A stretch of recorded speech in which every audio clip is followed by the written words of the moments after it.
혼줄 아니고요. 돈줄 내러 왔습니다. 오늘의 돈줄 리포트 보도록 하겠습니다. 먼저 첫 번째 기업부터 보죠. 대신증권에서는 성수기에 대해서 이야기하고 있고요. 흥국증권에서는 태양광산업 함께 보도록 하겠습니다. 마지막으로 신한금융에서는 탄탄한 백화점 기업입니다. 먼저 첫 번째 기업은 하이트 진로입니다. 현재 2.9% 상승하면서 24,700원에 거래 중입니다. 네, 사장님, 여기 참이슬 2병이요. 소주는 뭐니 해도 참이슬이죠. 하이트 진로가 맥주는 테라, 소주는 참이슬을 앞세워서 매출이 지속 성장세를 보이고 있습니다. 물론 위기도 있었죠. 화물 연대 파업인데요. 그럼에도 불구하고 매출뿐만 아니라 영업이익도 증가 추세가 뚜렷합니다. 올해 매출액과 영업이익 모두 사상 최대를 기록할 걸로 예측됩니다.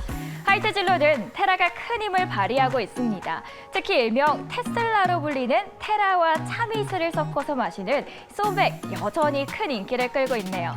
여기에 참이슬에 이어서 진로이즈백까지 인기를 끌면서 소주 시장 점유율이 대폭 높아지고 있습니다. 하이트 진로는 올해 1분기 주류 가격을 인상했습니다. 찾는 사람도 많아지고 가격까지 더해지니 일석이조죠. 목표 주가 함께 확인해 보겠습니다. 4만 원 제시합니다. 두 번째 회사 함께 보실까요? 이번에는 BGF 리테일입니다. 현재 17만 1,500원에 거래 중입니다. 불황에 더 강한 기업입니다. 편의점이 어려울수록 더 빛을 반짝반짝 발하는데요. 3분기 매출액과 영업이익이 모두 좋아지고 있습니다. 길거리 걷다 보시면 한 블록만 가면 보이는 게 편의점이죠. 그래서 지난 수년간 편의점업은 포화된 거 아니야 하신 분들도 물론 계실 겁니다. 그럼에도 이상하게 점포수 증가율은 꾸준하게 증가 중입니다. 잘 되니까 늘어나겠죠. 그리고 코로나를 계기로 편의점 업계가 가정 간편식을 성공적으로 개편했습니다. 여기에 최근 3년, 특히 빠르게 증가한 1인 가구는 점유율을 점점 더 높여주는 요인이 되고 있는데요. 투자 의견은 매수고요. 목표 주가 22만 4천 원 보도록 하겠습니다.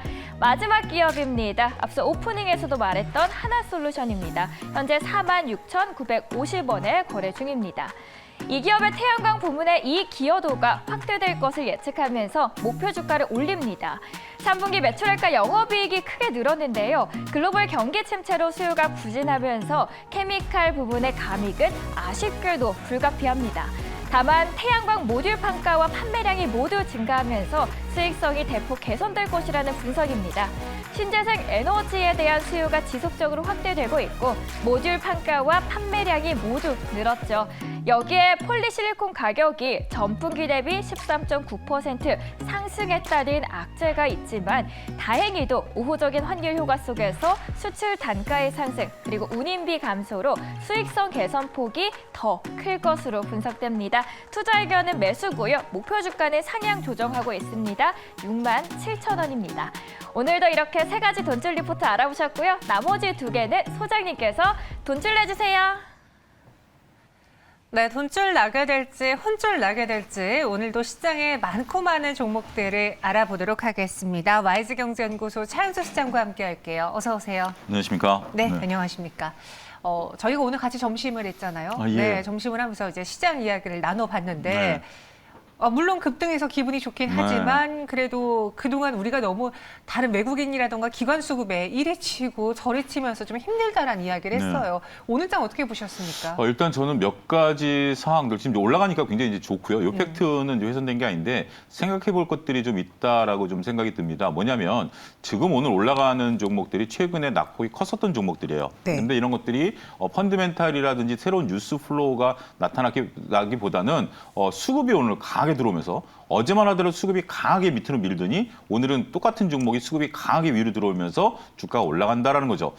이게 과연 무엇일까라고 했을 때 많은 분들이 이제 쇼커버링이다라고 이제 말씀을 하고 계시고 저도 거기에 동의를 합니다. 미국도 이제 그렇고요. 결국 공매도 청산이다라는 거죠. 공매도에 저는 민낯을 봤다라고 말씀드릴 수가 있겠습니다. 물론 저는 공매도 찬성론자이긴 합니다. 왜냐하면 공매도가 있음으로써 오히려 시장에서 매기 역할을 할 것이다라고 봤는데 그렇지만 한편에서는 제가 또 부인할 수 없는 게 공매도의 어떤 냉정함이죠. 결국 주가를 밀어낼 때 공매도가 주가를 밀어낼 때는 냉정하게 밀어냅니다. 그러다 보니까 펀드멘탈이 약한 종목들이 많이 밀렸고 일단은 더 이상 지수가 밀리지 않는다라는 시그널이 잡히자마자 그들이 이익을 확정하기 위해서 쇼커버링이 들어오기 시작했다라는 거죠. 자, 여기서 두 가지 관점을 다시 한번 들여다보겠습니다. 하나는 그들조차도 지수가 더 이상 밀리지 않는다라는 인식을 하게 됐다라는 것은 일단은 뭐 공매도의 호불호를 떠나서 좀 지수의 안정판 역할을 할 것이다. 첫 번째. 두 번째는 정부에서 얘기하고 있는 공매도가 시장을 밀어내는데 아무런 역할을 안 한다라고 얘기하는 것에 대해서 다시 한번 고민해 보십사라고 말씀을 드리겠습니다. 시장이 불안할 때는 이렇게 공매도가 시장을 밀어내리는 역할들, 이게 좋냐 나쁘냐에 또 논쟁이 들어갈 수도 있겠습니다만 이러한 모습도 보여진다라는 것을 정부 당국자가 한번 차제 검토해 보셔야 되지 않을까 싶습니다. 네, 알겠습니다. 오늘 뭐 증안펀드에 대한 이야기 뉴스가 더 나와주고 있는데 검토도 좋죠. 근데 무언가 이 시장을 좀 빠르게 조치할 수 있는 것들은 검토는 최대한 단축해서. 그러니까 이것도 좀 어폐가 있는 게 좋겠어요. 저희가 이제 여담삼아 얘기하지만 네. 저희가 이제 오늘 점심 약속을 어제 급하게 했잖아요. 네. 그렇게 잡았는데 만약에 한 달 전에 점심 약속을 잡았으면 어땠을까?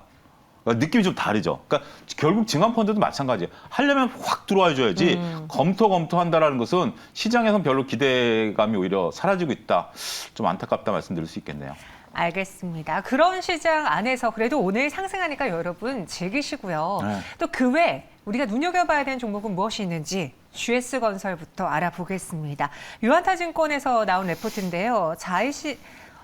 연결 편입 효과에 대해서 이야기를 했어요. 자이-CNA 성장이 지속된다라는 건데 GS건설을 포함한 건설주들 최근은 약간 네옴시티라는 그 키워드 말고는 투자자분들에게 인기를 끌고 있나 싶을 정도로 좀 뜨뜻미지근하거든요. 그렇죠. 특히 네. 이제 GS건설 같은 경우 네옴시티랑은 조금 한 걸음 또 더 멀찍이 떨어져 있죠. 현대건설 같은 경우는 좀 그렇다 치더라도 네. 저도 올 초에는 GS건설을 좀 몇 차례 말씀드렸던 기억이 납니다. 새 정부가 출범하기 전에 아무래도 이제 뭐 주택 250만 원 건설 여러분들 이제 기억이 나실 거죠. 봄쯤에 그러면서 아파트 건설이 늘어나면 재개발 재건축이 늘어나면 브랜드 1위 자리를 갖고 있는 GS건설이 올라가지 않겠는가. 저도 두 차례 말씀을 드렸었던 기억이 납니다. 근데 이제 새 정부가 들어서고 주택 정책이 아직까지 뚜렷하게 방향 못 잡다 보니까 더군다나 이런 상태에서 지금 이제 원자재 가격이 급등하다 보니까 상당히 안타까웠죠. 특히 GS건설이 대표적으로 철근 업계에 두드려 맞았죠. 여러분들 그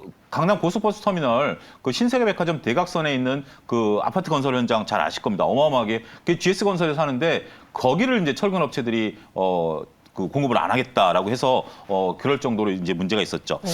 자, 3분기 실적 전망치를 보면 나름대로 3분기 실적은 그렇게 나쁘지 않다라는 게 이제 이 리포트의 요지입니다.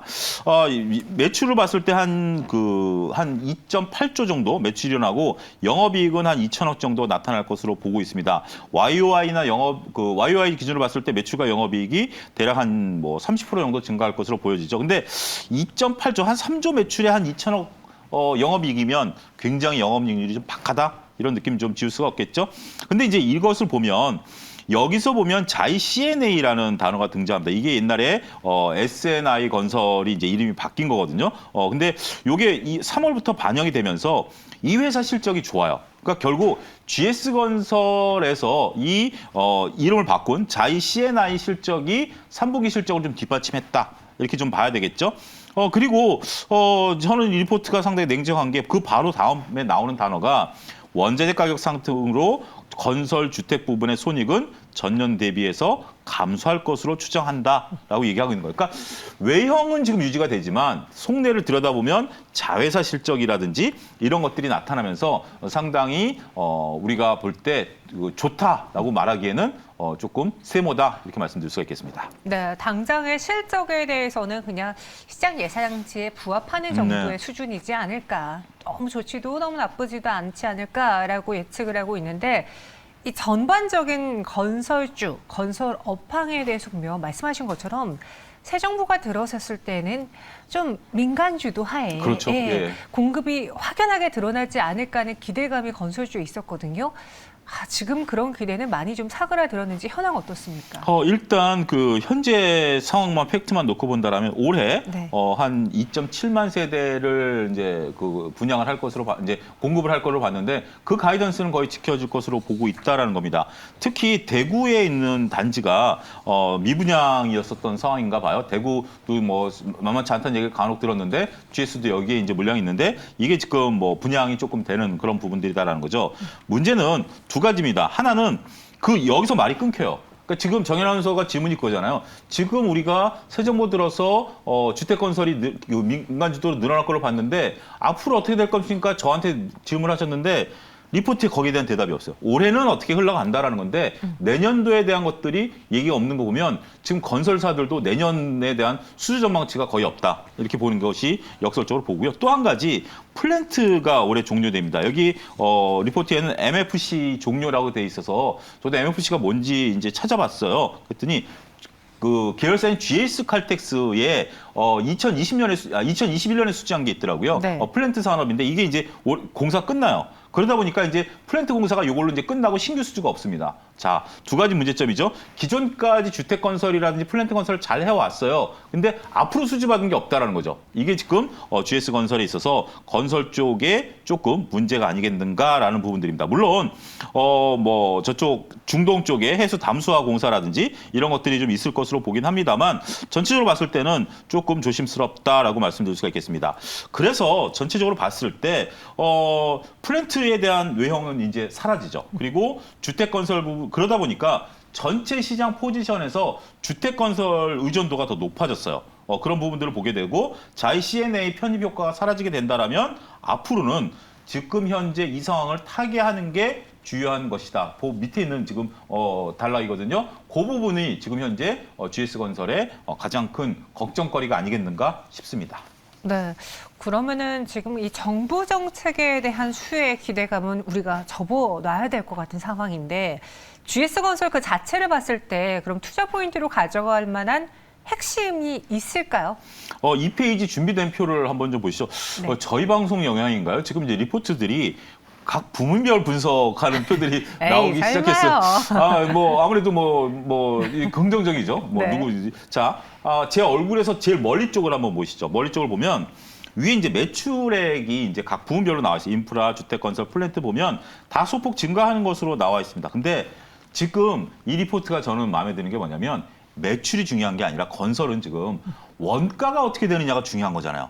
수주를 받아왔는데 지금 가장 문제가 이 건설과 조선 쪽이 원가 압박을 받아서 이익을 못 나는 거 아니겠습니까? 바로 그 밑에 매출 원가를 또 만들었고 이걸 또 투자자들이 보기 좋으라고 원가율로 또 환원해서 만들었어요. 저는 이 부분이 마음에 듭니다. 그래서 일단은 매출이 늘어나는 부분들은 하지만 인프라 쪽의 매출 원가가 지금 보면 올해 거 예상치를 보면 95%. 그다음에 플랜트는 무려 원가가 121%예요. 이건 만들어 놓고 적자였다라는 거죠. 그리고 원가율이 제가 이제 이 업계에 계신 분들 80% 이상으로 오면 이익이 마진이 박한 거예요. 보통 건설사들 같은 경우 원가율 한 80% 정도 보고 들어갑니다. 그래서 20% 정도 남는 거 가지고 세금 거기서 이익 남는 거에 세금 내잖아요. 세금 내고 그다음에 약간 미세 조정을 하는 건데 원가율이 지금 인프라 같은 경우 95%까지 올라왔다? 이거 적자 볼 가능성이 있고요. 그다음에 주택 건설도 85%까지 올라왔어요. 근데 이거는 여기서 조금만 더 올라오면 이것도 역마진이 날 수도 있죠. 그런 부분들을 보게 된다라면 내년도에도 이 수준은 쉽게 해소되기 어렵다라고 보면 조금 아무래도 수주가 들어오는 게 일단 첫 번째고요. 네. 수주가 들어와도 원가율이 이 정도 유지가 된다라면 상당히 마진은 박하게 갈 수밖에 없다. 그래서 맨 마지막에 보면 영업이익률이 한 7% 정도 평균 나와요. 쭉 표를 내려버리면 맨 마지막에 숫자 6.4와 7.5가 보이죠? 요게 이제 되는데 이대로만 하더라도 7% 정도 이익률이면 좀 박하죠. 그렇게 이해하셔야 될 것 같습니다. 네, GS건설의 이러한 재무제표들을 봤을 때 그래 매출액이 올해보단 내년에 느네라는 데서만 멈추면 안 된다. 그 원가율을 봤을 때는 이들이 그렇게 돈을 잘 벌어들이고 있지는 않구나라는 걸 확인할 수 있었어요. 그럼 GS건설에 대한 이번 리포트 유한타증권의 레포트입니다. 믿어볼까요? 예, 현상을 우리가 이제 파악하도록 도와줬다라는 면에 있어서는 리포트를 믿어보자. 이게 이제 저희가 항상 얘기하는 주가가 오르고 내려오는 부분들은 우리가 감당을 못하지. 못하지만 일단 제가 이제 지금 한 줄 썼는데 끝에 가서 점을 좀 찍어달라고 부탁을 드렸어요. 그러니까 좀 기대감인 어떤 그런 느낌? 여러분들이 어떤 느낌이신지 아실 겁니다. 일단 파악은 잘 돼 있다. 믿어보자 이렇게 말씀드리겠습니다. 네, 알겠습니다. 리포트를 믿는 것과 이 종목에 대한 투자 가치, 투자 매력도를 보는 것도 다릅니다, 여러분. 리포트는 잘 참고해 보시고요. 두 번째, 신세계로 넘어가 보도록 하죠. 신한투자증권의 리포트입니다. 탄탄한 백화점과 열려있는 면세점이라고 하는데 백화점 소비 여전히 탄탄한가요? 일단은 지금 뭐 약간의 좀 앞으로는 문제겠습니다. 모르겠습니다만 지금까지 좋았다라는 게 종합적인 결론입니다.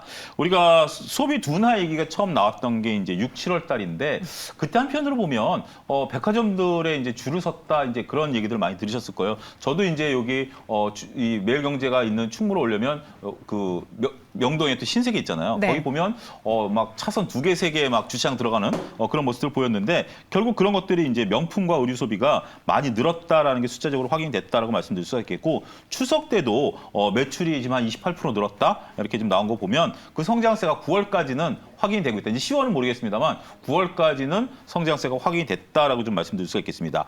특히 이제 의류 소비가 상당히 많이 늘어나고 있다라고 좀 말씀드릴 수가 있겠고요. VIP 비중이 상당히 높아졌다라는 거. 그다음에 대전과 광주를 새롭게 편입했는데 여기에서 또 실적까지 같이 와가지고 전반적으로는 소비 양극화가 이루어지고 있는 상황들은 포착이 되고 있다 말씀드릴 수 있겠습니다. 네, 신세계도 새로운 브랜드를 입점하고 자사 브랜드를 좀 잘 활용하는 대표적인 네. 회사로도 눈에 띄는데 여기서 보면 열려있는 면세점이라고 했잖아요. 네. 제가 최근에 그 현대백화점에 갔다가 네. 그냥 밥 먹으러 위층 올라가는데 면세점층을 지나가더라고요. 네. 아무도 없어요, 사람이. 그렇죠. 네. 예, 면세점 부분이 열려 있다고는 하는데 이거 도대체 언제 가득 찹니까? 열리는 곳이. 그렇죠. 원래 거기에 이제 중국 관광객과 일본 관광객들이 가득 차가지고 네. 그렇게 해야 되는데 글쎄요. 이제 그 부분은 이제 앞으로 뭐 다들 좀 기대하고 있는 바예요. 이제 서서히 열린다라고 보고 비행기 편수도 좀 늘어나고 그러니까 지금 여러분들 저도 여기 그 매일경제 앞에 한국의 집이 있다 보니까 한옥마을도 있고 외국인들 분들이 오시는데 개별이에요. 근데 그런데 들어오시려면 옛날에 명동에 관광버스도 있어 빨간 깃발에 그 중국 관광객들이 오셔야 되는데 조만간 그 시기가 열리겠죠. 근데 한 가지 문제점은 있습니다. 뭐냐면 현재 인천공항에 그 면세점 2개를 갖고 있는데 그게 2020년 9월 달에 그러니까 이제 코로나 터지고 면세점 재계약할 때 고정비를 못 내겠다. 지금 아무도 없는데 우리가 왜 고정비 내냐 그러니까 매출과 연동하는 걸로 바꿔줬어요. 그러니까 판 거에 대해서 수수료를 내라고 했던 거예요. 근데 그게 내년 1월과 7월에 종료가 됩니다. 그러면서 인천공사는 다시 옛날식으로 고정비로 바꾸겠다라고 지금 얘기를 하고 있는 거예요. 그러면 그때까지 안 열리면 자 지금 매출과 연동해서 내기 때문에 비용을 많이 줄여놨는데 이걸 포기할 수는 없잖아요. 그런데 고정비 부담이 늘어나는 게 첫 번째 이제 트리거고요. 두 번째는 그 사이에 얼마만큼 관광객이 빠르게 늘어나냐. 결국 시간 싸움이다. 저는 그렇게 해서 면세점 부분을 봐야 되지 않을까. 근데 다행스러운 것은 지금 이제 우리가 $800로 늘었죠, 여러분들. 400, 그러니까 우리가 이제 아무래도 외국 나갈 때 면세점에서 사가지고 다시 들어오잖아요. 근데 그게 $400였는데 이제 $800로 늘었기 때문에 주류 2병까지 되고요. 담배는 적용이 안 됩니다만 그러면 매출이 조금 늘어날 가능성도 배제할 수 없다. 이렇게 말씀드리겠습니다. 네, 그러니까 여기는 면세점 쪽은 나아질 거야라는 기대감을 계속 품게 만드는 것 같은데 이번 리포트를 보고서는 투자 아이디어로 어떤 걸 또 챙겨봐야 될까요? 이 역시 아까 봤던 동일한 표를 한번 보죠. 이제 31페이지 여기 리포트인 31표를 보면 정말 이런 거 보면 저는 기분이 좋습니다. 파악하기 좋으니까요. 자, 보시죠. 제 얼굴에서부터 제일 끝장을 보면 2021년, 22년, 23년까지인데 신세계 부분 매출은 뭐 그렇다 치더라도 여기 보면 별도 외에 DF라고 나와 있습니다. 전 DF가 솔직히 뭔지 몰랐어요. 면세점이더라고요.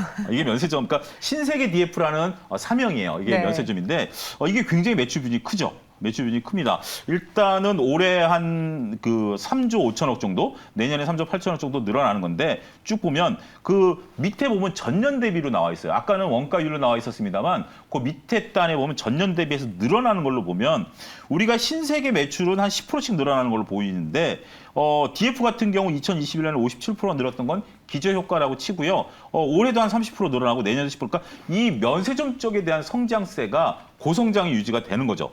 다른 거 같은 경우는 기저효과 때문에 2021년에 좀 숫자가 컸다가 올해부터 줄어드는데 이런 부분들을 보면 결국 신세계의 주가를 움직일 수 있는 것은 명품 소비, 백화점 이런 것보다는 면세점 쪽에 트리거가 있지 않는가 그렇게 말씀을 좀 드릴 수가 있겠습니다. 네, 그럼 신세계 이번 레포트는 어떻게 믿어봐야 될지 사실 경기도나 뭐 소비 침체 이야기가 나오고 있는 마당에 내가 소비주를 접근해도 돼? 라는 고민을 많이 하실 것 같거든요. 리포트 참고해 볼까요?